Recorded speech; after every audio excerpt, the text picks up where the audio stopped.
అందరికీ నమస్కారం. ఈరోజు కైలూరియా అనే అంశం మీద నేను మాట్లాడతాను. కైలూరియా అంటే యూరిన్ తెల్లగా రావడం, మజ్జిగలాగా పాలులాగా వస్తాయి. దీన్ని కైలూరియా అంటారు.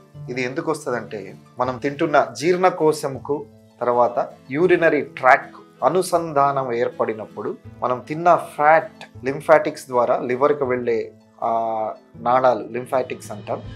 వాటికి యూరిన్ ట్యూబ్కు కనెక్షన్ ఏర్పడి ఈ లింఫ్ ఇదంతా యూరినరీ ట్రాక్లో యూరిన్ ద్వారా వస్తుంది. దీన్ని కైలూరియా అంటాం.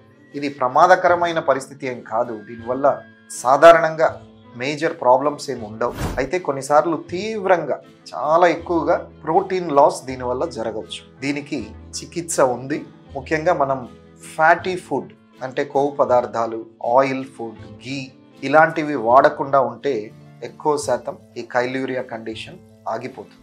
కొన్నిసార్లు ఇలాంటి డైట్ రెస్ట్రిక్షన్ చేసినా కానీ వస్తూ ఉన్నప్పుడు సిస్టోస్కోపీ అని చేస్తాము. అంటే యూరిన్ పోయే దారిలో నుండి ఎండోస్కోపీ ద్వారా చెక్ చేసి ఏ వైపు నుండి వస్తూ ఉంది ఆ వైపుకు స్క్లీరోసెంట్ కొన్ని సొల్యూషన్స్ వాటిని ఇంజెక్ట్ చేసి ఆ అనుసంధానాన్ని క్లోజ్ చేసే అవకాశం ఉంది. కొన్నిసార్లు ఇది రెండు వైపులా కూడా ఉండొచ్చు.